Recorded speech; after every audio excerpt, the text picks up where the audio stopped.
दोस्तों, आप सभी का सीताराम कल्चर क्लासेस में आपका स्वागत है। आज हम दोस्तों अध्ययन करेंगे राजस्थान के एक टॉपिक है कल्चर का। दुर्गों के बारे में अध्ययन करते हैं दोस्तों कि दुर्गों के सर्वप्रथम अवशेष, दुर्गों के सर्वप्रथम अवशेष हम बात करते हैं कि दुर्गों के सर्वप्रथम अवशेष कहाँ से मिले थे। तो दुर्गों के सर्वप्रथम अवशेष मिले थे सिंधु घाटी सभ्यता, सिंधु घाटी सभ्यता। इसके बाद बात करते हैं कि सिंधु घाटी सभ्यता के दुर्गों के दो भाग थे। दुर्गों के दो भाग, एक नंबर तो था दुर्गीगढ़, एक था अदुर्गीगढ़।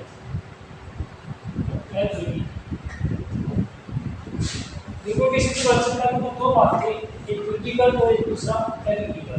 तो दोस्तों बात करेंगे दुर्गों के अंदर एक पासी को आते हैं। पासी तो दोस्तों होते हैं कि उनके बाद क्या होता है, एक तो ऊंचा टीला बनाया जाता था जिसको द्वारा आक्रमण करने के समय उनके बाद एक का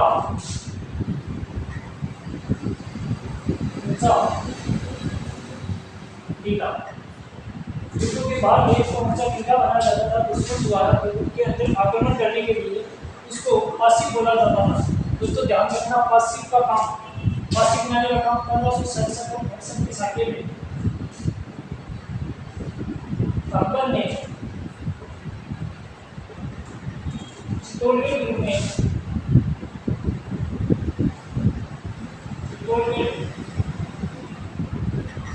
दुर्ग में किया था। दोस्तों अकबर ने 1567 के जो तीसरा साका हुआ था उस समय पासी का निर्माण किया था। तो उस पासी का उसके नाम था मोहम्मदी।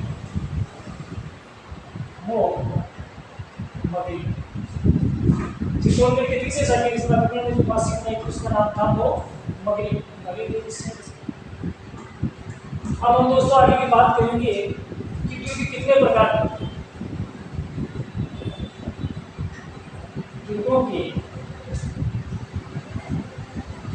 के प्रकार। दोस्तों दुर्ग तीन प्रकार से होते हैं। एक नंबर किला, दो नंबर गढ़ और तीन नंबर दुर्ग। दोस्तों इसकी बात करेंगे तो किला होता है जो टाइप का होता है और जो गढ़ होता है वो बेस्ट होता है और दुर्ग जो होता है वो ऊपर। दोस्तों इस किले की बात करेंगे, किला जो होता है साधारण श्रेणी का होता है, साधारण श्रेणी, और जो गढ़ होते हैं वो होते हैं मध्यम श्रेणी, मध्यम श्रेणी। तो ये जो दुर्ग होते हैं ये होते हैं उच्चतम श्रेणी।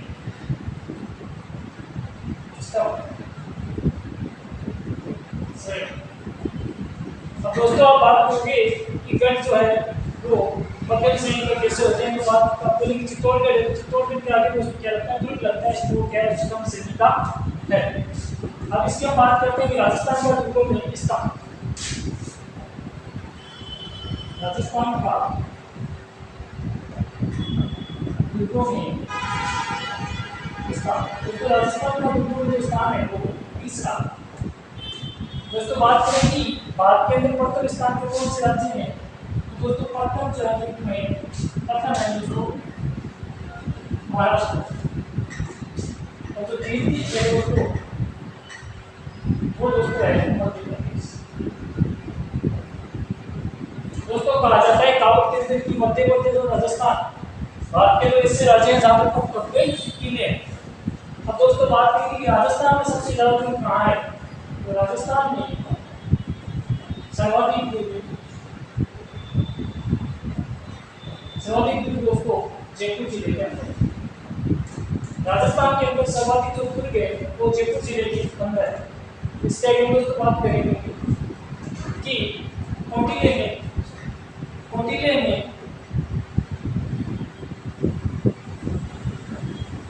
दुर्ग के सप्तांक सिद्धांत बताएंगे। सप्तांक के सिद्धांत बताएंगे। देखिएगा दोस्तों, सप्तांक सिद्धांत की बात करें तो सप्तांक सिद्धांत के अंदर एक नंबर जो है वो है राजा, 2 नंबर है जन, 3 नंबर को आप सेनापति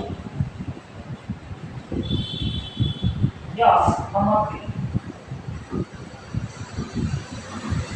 4 नंबर के अंदर हो गई सेना, 5 नंबर के अंदर हो गई फौज, 6 नंबर दुर्ग और 7 नंबर। ये राज्य के सप्तांक सिद्धांत बताए थे कोटिटे ने। राजा 1 नंबर राजा, 2 नंबर जन, 3 सेनापति, 4 सेना, 5 नंबर फौज, 6 दुर्ग, 7 मित्र। इसके बाद हम बात करेंगे दोस्तों कि दुर्गों का सर्वप्रथम वर्गीकरण। दुर्गों का सर्वप्रथम वर्गीकरण। दोस्तों दुर्गों का सर्वप्रथम जो वर्गीकरण है वो मनुस्मृति के अंदर किया है। मनुस्मृति किया गया, मनुस्मृति में दुर्गों का सर्वप्रथम वर्गीकरण मनुस्मृति में लिखा। इसके बाद दोस्तों आगे बात करते हैं कि कौटिल्य के अनुसार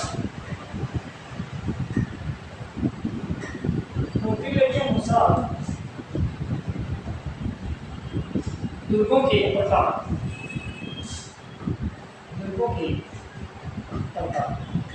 दोस्तों कौटिल्य ने 4 प्रकार के बताए हैं। नंबर 1 रोचक दुर्ग या जल। दोस्तों 2 नंबर है गिरी दुर्ग या पर्वत। 3 नंबर की दोस्तों बात करें तो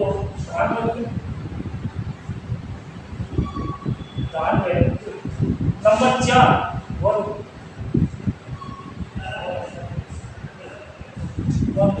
इसके बाद दोस्तों बात करेंगे कि सूत्र नीति क्या कहती है। कि सूत्र नीति कहती है कि 9 प्रकार की सूत्र नीति कहती है कि 9 प्रकार की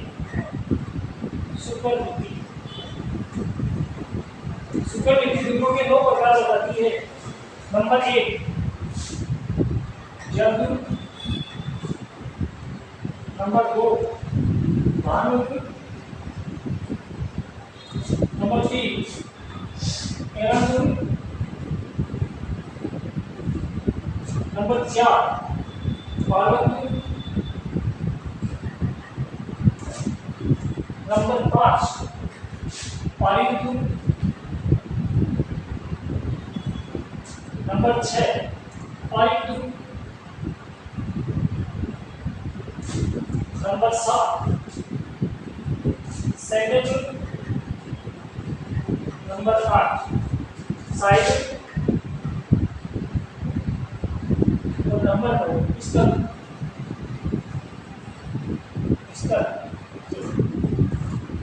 दोस्तों सूत्र नीति के अनुसार दुर्ग 9 प्रकार के हैं और कौटिल्य के अनुसार दुर्ग 4 प्रकार के हैं। आगे दोस्तों हम चलते हैं, देखिएगा कि हम बात करते हैं दुर्गों से संबंधित कुछ महत्वपूर्ण बातें। दुर्गों से संबंधित कुछ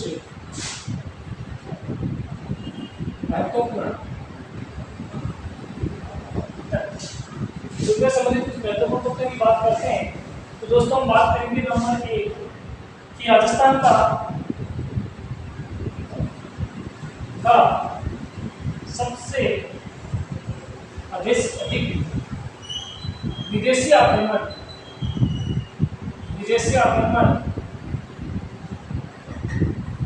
सहन करने वाला किला, विदेशी आक्रमण सहने वाला। तो राजस्थान का जो सर्वाधिक विदेशी आक्रमण सहने वाला दुर्ग है वो दोस्तों है पटने। दोस्तों ये है 30वीं सदी का। सबसे ज्यादा जो विदेशी आक्रमण से वो किला है भटनेर किला। नंबर 2 जो ऑप्शन है दोस्तों, सर्वाधिक स्थानीय आक्रमण सहने वाला किला, स्थानीय आक्रमण सहने वाला किला। तो सर्वाधिक जो स्थानीय आक्रमण जो सहने वाला किला था वो। अब दोस्तों आगे बात करें कि सर्वाधिक स्थानीय आक्रमण सहने वाला जो किला है वो है तारागढ़ अजमेर। अब इसके बाद में दोस्तों बात करेंगे कि राजस्थान का सबसे बड़ा लिविंग फोर्ट, राजस्थान का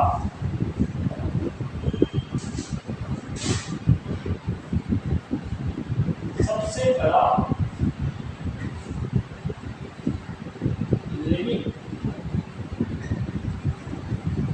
राजस्थान का सबसे बड़ा जो लिविंग फोर्ट है वो हम दोस्तों बात करेंगे चित्तौड़गढ़।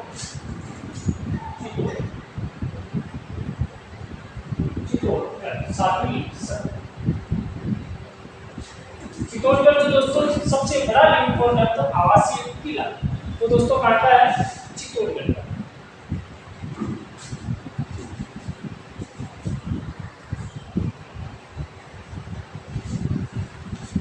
इसके बाद हम दोस्तों आगे बात करेंगे कि राजस्थान का दूसरा सबसे बड़ा लिविंग फोर्ट, राजस्थान का सबसे बड़ा दूसरा लिविंग फोर्ट जो दोस्तों वो है जैसलमेर।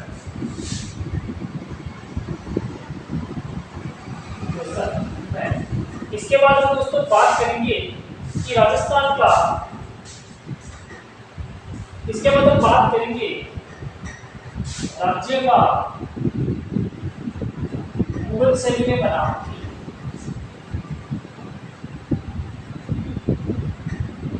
मुगल शैली में बना राज्य का जो मुगल शैली के अंदर बना हुआ जो किला है वो दोस्तों राजस्थान का एकमात्र किला है मेगजिन का किला, जिसे बोलते हैं अकबर का किला, मेगजिन का किला, मेगजिन का किला, या इसका नाम है दोस्तों इसको बोलते हैं अकबर का, अकबर का। देखिएगा दोस्तों राजस्थान के अंदर मुगल शैली का जो बना हुआ जो मात्र एक किला है वो मेगजिन का किला है, उसको अकबर का किला बोलते हैं, जिसकी नींव किसने रखी थी? दादू दयाल, दादू दयाल, जिसकी नींव दादू दयाल जी ने रखी। इसके बाद दोस्तों आगे बात करेंगे कि राजस्थान का अंग्रेजों द्वारा निर्मित किला, अंग्रेजों द्वारा निर्मित है राजस्थान का अंग्रेजों द्वारा जो निर्मित किला है दोस्तों उसका नाम है गोरासवाड़ा याप्ता है, गोरासवाड़ा याप्ता।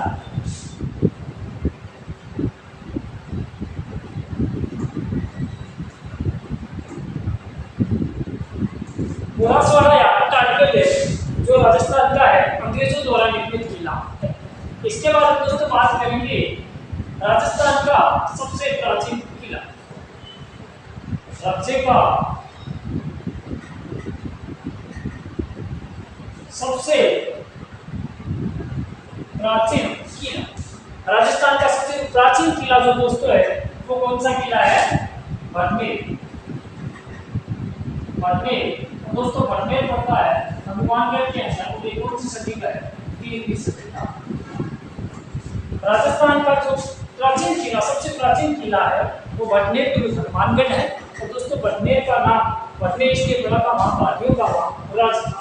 और हनुमानगढ़ दुर्ग इसलिए कहते हैं कि बीकानेर के शासक ने उसको मंगलवार के दिन जीता था, और मंगलवार के जीतने के कारण उसका नाम क्या हुआ था? हनुमानगढ़। अब इसके बाद बात करेंगे राजस्थान का राज्य का दूसरा सबसे प्राचीन किला, राज्य का जो दूसरा सबसे प्राचीन किला है वो दोस्तों कौन सा किला है? चित्तौड़गढ़। चित्तौड़ किला है ये सातवीं सदी का है।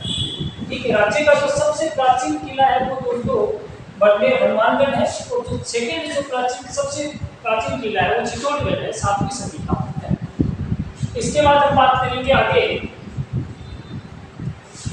बात करेंगे दोस्तों हम कि राज्य में सबसे नवीन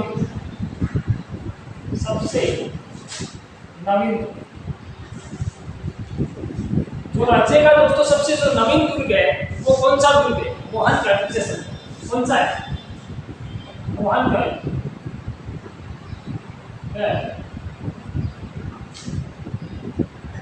मोहनगढ़ जैसलमेर जो है वो राजस्थान का सबसे नवीनतम किला है। इसके बाद हम बात करेंगे कि राज्य का दूसरा सबसे नवीन किला, राज्य का दूसरा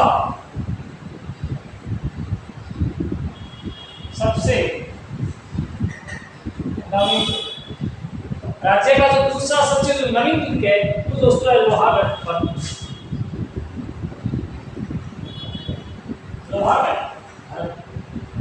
तो ये दोस्तों जो बनाया गया था 1733। इसके बाद हम बात करेंगे कि लोहागढ़ के अंदर मत्स्य संघ का उद्घाटन भी किया गया था। मत्स्य संघ का उद्घाटन किया गया था 18 मार्च। ठीक है, इसके बाद हम बात करेंगे राज्य में मिट्टी से निर्मित, राज्य में मिट्टी से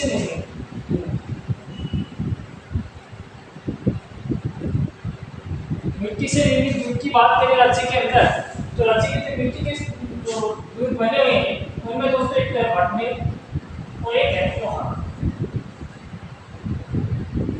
लोहागढ़ और बाड़मेर तो ऐसे किले हैं जो राजस्थान के अंदर मिट्टी से बने हुए हैं। इसके बाद हम बात करेंगे कि मारवाड़ में निर्मित नौ निर्मित है। मारवाड़ में निर्मित है।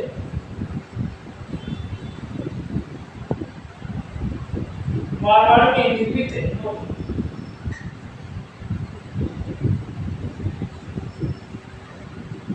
जो मारवाड़ के अंदर जो नौ निर्मित को क्या कहा जाता है?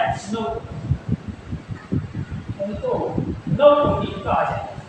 इसके बाद हम आगे बात करेंगे कि 2013 से बात याद रखने की लायक 2013 में विश्व धरोहर विरासत सूची में शामिल, विश्व धरोहर विरासत सूची में शामिल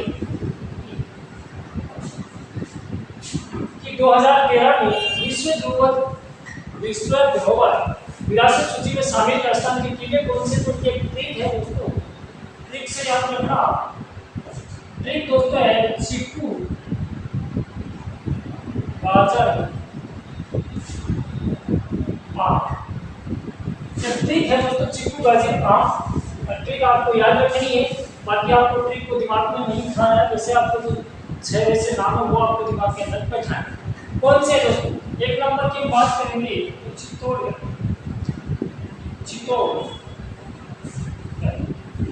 नंबर 2 की बात करेंगे तो कुंभलगढ़।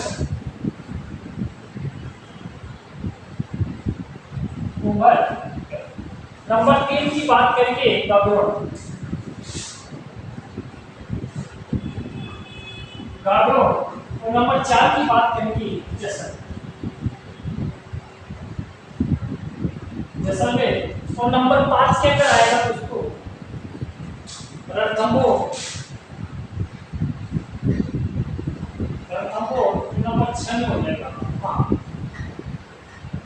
नंबर 6 के अंदर हो जाएगा। हाँ, 5 दुर्गों को 2013 की विश्व विरासत सूची के अंदर शामिल किया गया। चित्तौड़गढ़, कुंभलगढ़, गागरोन, रणथंभौर, जैसलमेर और आमेर। इसके बाद दोस्तों बात करेंगे कि मेवाड़ में निर्मित मेवाड़ की 84 दुर्गों में से 32 दुर्गों का निर्माण 33 दुर्गों का निर्माण ऋणात्मक वाले के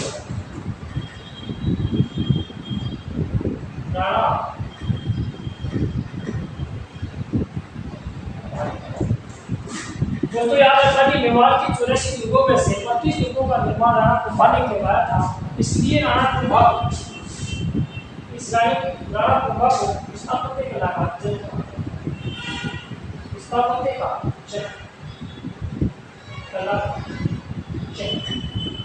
इनका काल स्थापत्य का स्वर्ण काल माना जाता है।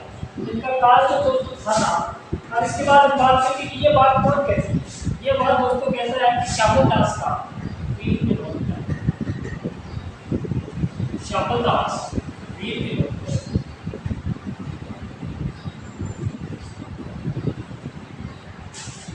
श्यामलदास जी का एक ग्रंथ है वीर विनोद, जिसके अंदर कहा गया है कि मेवाड़ की 84 दुर्गों में से 32 दुर्गों का निर्माण महाराणा कुंभा ने करवाया था, इसलिए कुंभा को स्थापत्य कला का जनक कहा जाता है। और इनका काल कितना था दोस्तों? 1433 से स्वर्ण काल। इनके काल को स्थापत्य का स्वर्ण काल कहा जाता है। ये बात कौन कहती है? ये बात कहता है श्यामलदास जी का वीर विनोद ग्रंथ। ये दोस्तों दुर्गों से संबंधित कुछ महत्वपूर्ण बातें थी। इसके बाद हम अध्ययन करेंगे एक किले का जिसका नाम है काकड़ा, जिसका नाम है काकड़ा।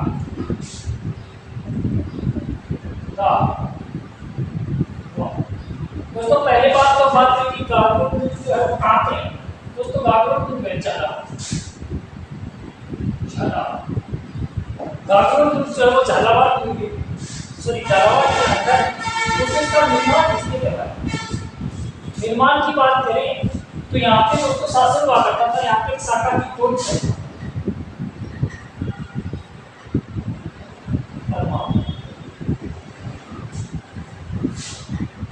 राजाओं का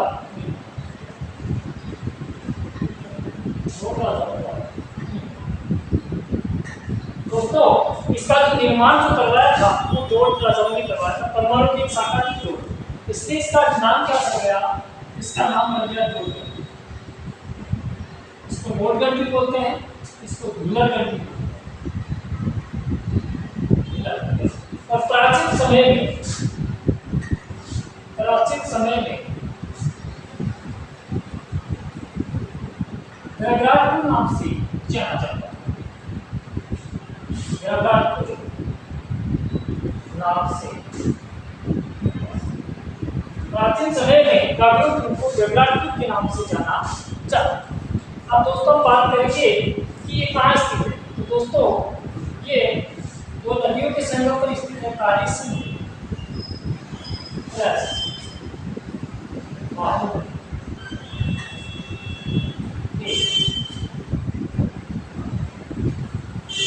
काली सिंध प्लस आहू नदी के संगम पर दोस्तों ये दुर्ग बना हुआ है। इसीलिए नदियों के किनारे होने के कारण इसको क्या कहा जाता है? जलदुर्ग भी कहा जाता है।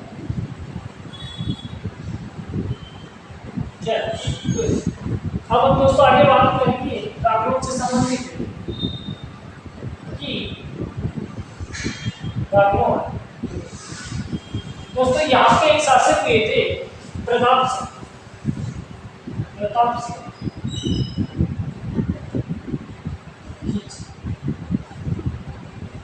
सिंह खिलजी यहाँ के शासक हुए थे, जिनका बाद में नाम पड़ा था पीपा। और यहाँ पे दोस्तों की क्या है? छतरी और पीपा की छतरी प्लस यहाँ पे दोस्तों क्या है? पीपा की छतरी और जन्मस्थली है। दोस्तों इससे पहले जो थाना बिजरदेव रोड,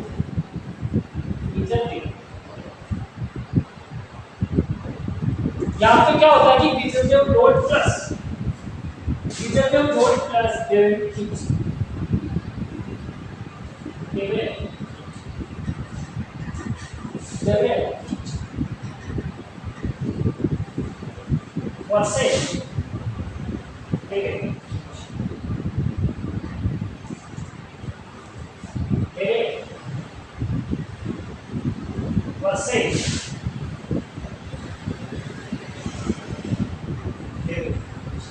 खींची तो दोस्तों है, खींची एक शाखा होती थी किसकी, चौहानों की। खींचियों का बोलते थे चौहानों में ब्रांच होती थी। और कहते हैं कि विजय जब कोर्ट से एक किला जो था देवेंद्र खींची ने खींची थी। किसने जीते थे? देवेंद्र खींची ने। इसके बाद यहाँ पे देवेंद्र प्रताप सिंह खींची राजा हुए थे और उसके बाद वो भक्ति में डूब गए थे जिनका नाम टीका बना था और यहाँ उनकी छतरी और जन्मस्थली है। अब देखो दोस्तों क्या कहते हैं, प्रताप सिंह जो ये दुर्ग ना, प्रताप सिंह ये किसको देके जाता है? प्रताप सिंह ने दुर्ग छोड़ दिया था अचलदास खींची। प्रताप सिंह खींची ने प्रताप सिंह ने अचलदास को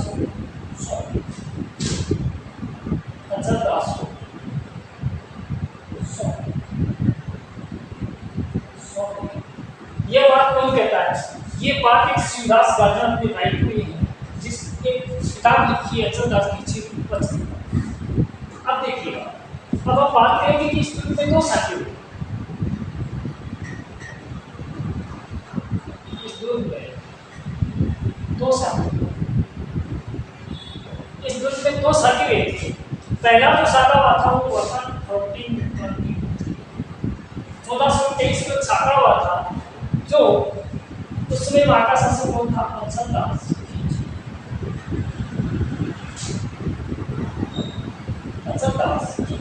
उस समय वहां का शासक था अचलदास खींची। और अचलदास खींची के समय आक्रमण किसने किया? झालावाड़ से सीमा लगती है मध्य प्रदेश की, और मध्य प्रदेश से सीमा को जो नजदीक जो एरिया पड़ता है वो कौन सा है? मालवा। तो यहाँ पे कौन था? मालवा सुल्तान। मालवा सुल्तान कौन से थे? यहाँ पर हुसैन के साथ। हुसैन आपको याद आता हो तो शिक्षा के हंसाई के अनुवास के कारण ठंडा जब मेवाड़ छोड़कर गया था तो उसमें वहाँ का शासक मालवा का शासक हुसैन के साथ था। ठीक है दोस्तों, इनके बीच में क्या होता है? युद्ध। अब देखिए दोस्तों क्या होता है कि युद्ध किसमें ये होता है कि अचलदास खींची की सेना कम थी और हुसैन शाह की सेना ज्यादा थी। तो पहले इसमें दो ही कारण होते थे, या तो मरो या मारो, या तो मरो या फिर मारो। अब यहाँ अगर सैनिक 10,000 होते हैं, यहाँ अगर सैनिक 1 लाख होते हैं, तो ये तो कल्पना की हमें बनना है। हमें टेंशन क्या मारेगा? अगर हम उनको उनके 10,000, 20,000, 30,000, 40,000 को मार देंगे तो फिर भी उनके साथ के पीछे बच गए। तो इन्होंने क्या किया कि साका किया। साका क्या होगा? हम देखो साके की बात करते हैं। साका के अंदर एक तो होता है जोहर, तो एक होता है केसरी।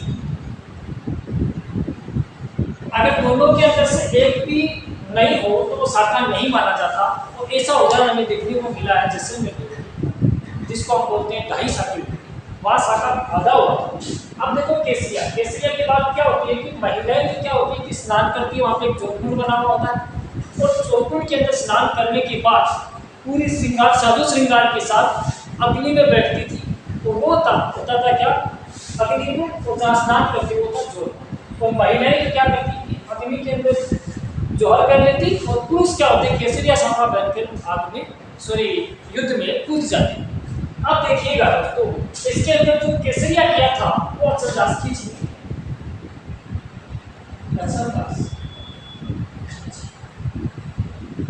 अचलदास खींची ने केसरिया किया था। और जो साका जोहर जो किया था वो किया था लीला देवी।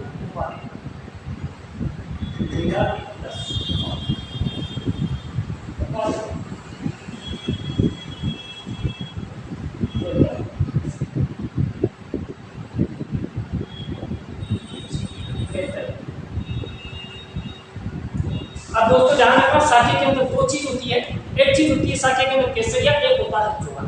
अगर जोहर ना हो और केसरिया हो जाए तो भी वो साका पूरा नहीं होता, और अगर जोहर हो जाए केसरिया ना हो तो भी वो साका पूरा नहीं होता। और ऐसा उदाहरण हमें राजस्थान के अंदर देखने को मिला है जैसलमेर के अंदर, जिसके अंदर 2.5 साके हुए हैं। कहते हैं कि जैसलमेर के अंदर 2.5 साके हुए हैं और 99 वहाँ का कोई भी काम पूरा नहीं हुआ। अब इसके बाद हम बात करेंगे कि 1423 के अंदर अचलदास खींची का आक्रमण करता हुसैन शाह मालवा सुल्तान। तो उस समय हुसैन शाह जीत जाता है और यहाँ पे साका होता है 1423। ये बात हम लोग देखी है। ये वर्णन कहता है कि शिवदास गार्डन की पुस्तक है, अपने राइटर पे शिवदास गार्डन। शिवदास गार्डन, और इन्होंने एक बुक लिखी, कौन सी लिखी है? अचलदास खिलची वचने, अचलदास खिलची वचने। इसमें एक बुक लिखी गई थी अचलदास खिलची की वचनिका, और राइटर कौन है? शिवदास गार्डन हुई है। इसके बाद दोस्तों बात करते हैं आगे। आगे हम दोस्तों बात करेंगे कि यहाँ पे दूसरा शाखा जो हुआ था, दूसरा शाखा हुआ था, तो दोस्तों दूसरा शाखा किसके समय हुआ था? ये दूसरा शाखा दोस्तों हुआ था 1444। दूसरा शाखा 1444 को हुआ था। तो 1444 के वहां पर शासक कौन था? अचलदास खिलची के पुत्र पालन सिंह।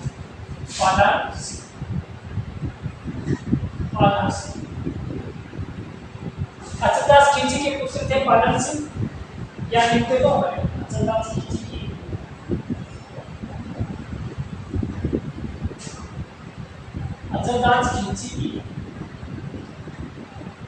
अचलदास खिलची के पुत्र पालन सिंह थे, और पालन सिंह इसमें शाखा हुआ था। तो यहाँ पे इसमें आक्रमण किसने किया? महमूद खिलजी। इसने आक्रमण किया था महमूद।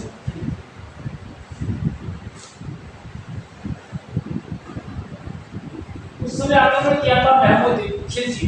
अब दोस्तों आगे की बात करेंगे कि महमूद खिलजी मालवा के तो क्यों महमूद खिलजी हुए हैं, तो हम इनको मान लेते हैं।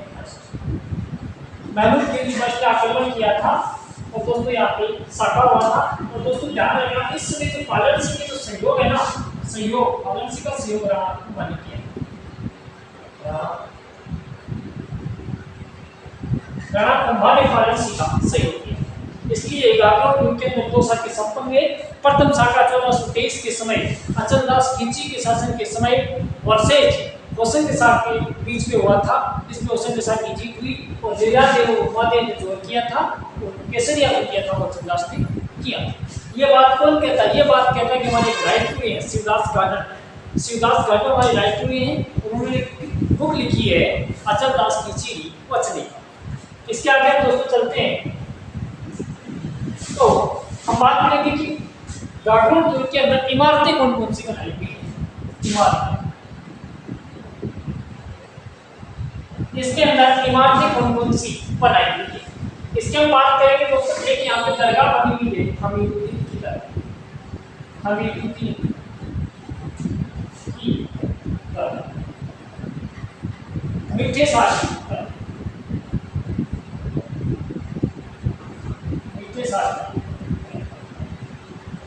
दोस्तों। यहाँ पे दूसरा बना गया मधुसूदन,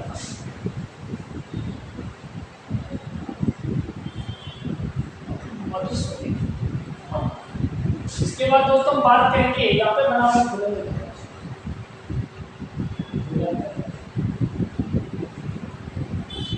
इसके बाद हम दोस्तों यहाँ पे बात करेंगे यहाँ पे कोटा की कक्षा,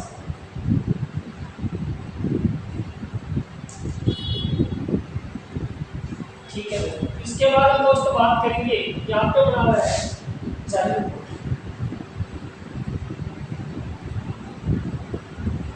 यहाँ पे बना हुआ है जाली। इसके बाद हम दोस्तों बात करेंगे यहाँ पे बना हुआ है जोहरपुर। इसके बाद दोस्तों बात करेंगे यहाँ पे बना हुआ है अंधेरी बावली। जानते हो ऐसा हुआ जिसके अंदर सीढ़ियों से जाया जा सके, वो कौन सा होता है? बावली। अब दोस्तों बात करेंगे कि हमीदुद्दीन दरगाह जो यहाँ पे जो आए थे ना गागरों के अंदर, तो जैतर सिंह खिलची के समय आया। किसके समय? जैतर सिंह।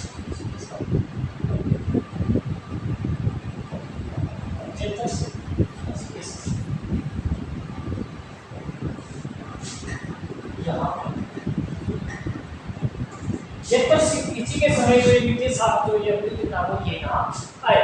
इसके बाद मधुसूदन मंदिर का बात करेंगे, तो दोस्तों ध्यान रखना ये पहले जो ये दुर्ग था वो डोड राजाओं के अधीन था। डोड राजाओं के बाद ये खींचू के पास चला गया, खींचू से फिर मेवाड़ वालों के पास चला गया, मेवाड़ से मुगलों के पास चला गया, तो मुगलों से फिर वापस कहाँ गया था? कोटा वालों के पास। पता है? अब देखना सबसे पहले डोड राजाओं के पास था, फिर खींचू के पास चला गया, और खींचू के पास जाने के बाद मेवाड़ चला गया, मेवाड़ से मुगलों के अधीन आ गया, और मुगलों के बाद में जो किला वापस आया था कोटा वालों को दे दिया। कहते हैं कि मेवाड़ में दोस्तों व्यवहार की बात करें कि राणा सांगा ने जो बेदिन राय को दिया था और उसके बाद में अकबर ने एक किला पृथ्वीराज राठौड़ को दे दिया था। तो कहा जाता है कि पृथ्वीराज राठौड़ ने एक बुक लिखी थी यहाँ पे वैदिक किसान तो कमलेरी बुक इसी को लिखी थी। मधुसूदन नगरी का निर्माण जो करवाया था ये कोटा के दो इंसान ने करवाया। कोटा के दो इंसान ने करवाया। मधुसूदन नगरी का निर्माण कोटा के दो इंसान ने करवाया। बुलंदर बाजार जो दोस्तों है ये बनवाया था औरंगजेब। इसने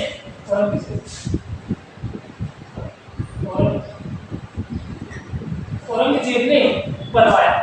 इसके बाद कोटा की टकसाल की बात करें तो दोस्तों यहाँ क्या होता है कि टकसाल का मतलब सिक्के डालने का स्थान। पहले क्या होता सिक्के डाले जाते थे, यहाँ पे सिक्के किसने डाले थे? गुमान सिंह ने डाले थे। गुमान सिंह ने सिक्के डाले तो इसके लिए यहाँ के जो सिक्के है ना झालावाड़ के कोटा के आसपास उनको गुमान सिंह सिक्का कहा जाता है। देखो दोस्तों इस सब बात है जैसे जान के राजा सिक्के डालते जैसे अक्के शाही सिक्का हो गया तो अक्के सिंह ने डाले थे, विजय शाही सिक्का हो गया तो विजय सिंह ने डाले थे, बीकानेर में गज शाही सिक्का हो गया तो गज सिंह ने डाले। अब इसके बाद में दोस्तों आपके कोटा की टकसाल सिक्के डालने का सिक्का ये कौन सा सिक्के की गुमान साइंस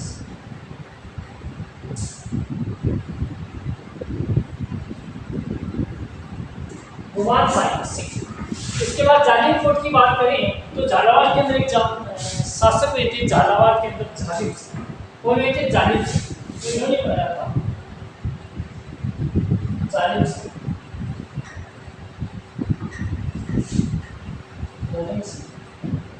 इसके बाद दोस्तों बात करेंगे जोहर महिलाएं जोहर करने से पहले युद्ध के समय जब उन्हें ऐसा लगता कि हम ये जीत नहीं पाएंगे तो वहाँ पे साका होता था। साके के समय महिलाएं जो जोहर करती थी और पुरुष जो करते थे वो केसरिया करते थे।